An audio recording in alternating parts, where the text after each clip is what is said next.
সুপ্রিয় দর্শক শ্রোতা, আমরা বহু জায়গা ঘুরেছি, আজ এসেছি কুষ্টিয়ার একটি খুব সুন্দর জায়গা। এই জায়গার নাম কুষ্টিয়ার তালবাড়িয়া বালিরঘাট। এই বালিরঘাটের পরিস্থিতি কুষ্টিয়া জেলার অনেকেরই জানা। আমরা এখন আপনাদেরকে দেখাচ্ছি যে মজার বিষয়টি। দেখতে পাচ্ছেন যেখানে শত শত নৌকা রাখা আছে। এই সবগুলো নৌকা দিয়ে কিন্তু পদ্মা নদী থেকে বালি উত্তোলন করা হয়। এইরকম দৃশ্য আমরা দেখাচ্ছি আপনাদের। দর্শক শ্রোতা, আপনারা দেখতে পাচ্ছেন যে এই পাশ আমার ডান পাশ, আমার বাম পাশে শত নৌকা, এবং কিছু নৌকা আবার এখানে ঘিরছে নদীর ঘাটে। আর এই নৌকা করেই তারা বালি উত্তোলন করে, এবং এই উত্তোলিত বালি কিন্তু শহরে বিভিন্ন নির্মাণ কাজে ব্যবহৃত হয়। আমরা আপনাদের সেই দৃশ্যগুলো দেখাচ্ছি। আর একটি মজার বিষয় হলো, এখন পদ্মা নদীতে এত সুন্দর স্বচ্ছ পানি, যে পানি দেখে মনে হয় যে গোসল করতে পারে, ভালো লাগে। এইরকম স্বচ্ছ পানি এখন বিকেল বেলা খুবই।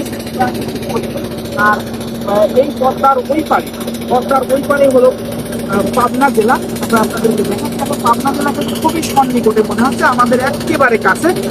আর এই যখন নদী ভরে যায় তখন পাবনা জেলা অনেক দূরে। দর্শক শ্রোতা, আমরা আর একটু দৃশ্য দেখাই। এত সুন্দর মাছ, প্রচুর পরিমাণ মাছ আমরা আপনাদেরকে দেখাচ্ছি। আমরা এই প্রচুর পরিমাণ যে পদ্মা থেকে প্রচুর পরিমাণ মাছ, আপনারা দেখেন, উপভোগ করেন যে কি পরিমাণ মাছ আছে। বড় মাছ আমরা দেখাচ্ছি আপনাদের। পদ্মা বড় মাছ আছে, আমরা সেই মাছগুলো আপনাদের দেখানোর চেষ্টা করছি।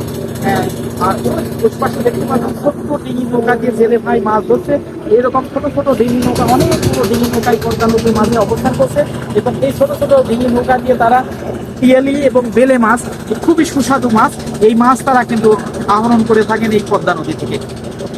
সব মিলাই পদ্মা নদীর যে প্রাকৃতিক যে অপরূপ সৌন্দর্য, সেই সৌন্দর্য আপনাদের সামনে তুলে ধরছি।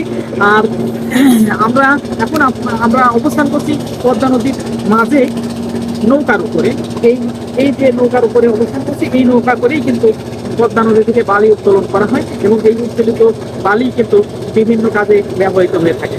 এরকম অসংখ্য নৌকা আছে এই পদ্মা নদীতে। আমাদের বাম সাইডে অসংখ্য নৌকা, এবং আমাদের ডান সাইডে অসংখ্য নৌকা। দর্শকরা দেখতে পাচ্ছেন এই নৌকাগুলো কিন্তু পদ্মা নদীতে এরকম প্রতি সার্বক্ষণিক তারা এই বালি উত্তোলনের কাজে নিয়োজিত থাকে, এবং এই উত্তোলিত বালি আমাদের শহরের যে নির্মাণ যে কাজ হয়, সেই কাজের চাহিদা মিটে থাকে এই বালিগুলো দিয়ে। দর্শকরা, আমরা আরেকটি দৃশ্য দেখাই, যেটি হলো পদ্মা নদীর ওই পাড়টা এখন কিন্তু আমাদের খুবই সন্নিকটে মনে হচ্ছে যে পাবনা জেলাটা একেবারে আমরা মনে হচ্ছে একটু জোর দিলেই হয়তো চলে যেতে পারি, এরকম অবস্থা দেখা যাচ্ছে। কিন্তু যখন পদ্মা নদীর ভরা মৌসুম চলে আসে, তখন কিন্তু পাবনা জেলা অনেক দূরে চলে যায়। এখন আমাদের যে চর, সেই চরটা মনে হচ্ছে খুবই সন্নিকটে, এবং নদী এবং ছোট্ট নদী। এই চরের ওই পাশে কিন্তু অসংখ্য নদী আছে, চরের ওই পাশে কিন্তু অসংখ্য নদী, অনেক বড় নদী। তারপরে কিন্তু পাবনা জেলা। কিন্তু এখন যেহেতু নদীতে পানি কম, নদীর এখন আর সেই যৌবন নেই, যার কারণে নদীটা একেবারে ছোট মনে হচ্ছে। আসলে পদ্মা নদী কিন্তু ছোট নাই, অনেক বড় নদী। এই চরের পরে কিন্তু ওই পাড়ে আরো নদী আছে, নদীর পরে তারপরে কিন্তু পাবনা জেলা। এই সার্বক্ষণিক দৃশ্যগুলোই আমরা আপনাদের সামনে তুলে ধরছি কুষ্টিয়ার এই পদ্মা পাড় থেকে। দর্শক শ্রোতা, আমাদের ভিডিওটি যদি ভালো লেগে থাকে, তাহলে অবশ্যই আমাদের এই চ্যানেলটিকে সাবস্ক্রাইব করবেন, লাইক দেবেন, কমেন্ট করবেন। ধন্যবাদ দর্শক শ্রোতা। দেখা হবে নতুন কোনো প্রাকৃতিক সৌন্দর্য দেখানোর জন্য। আমরা সেখানে যাব এবং আপনাদের সামনে তুলে ধরবো প্রাকৃতিক সৌন্দর্য।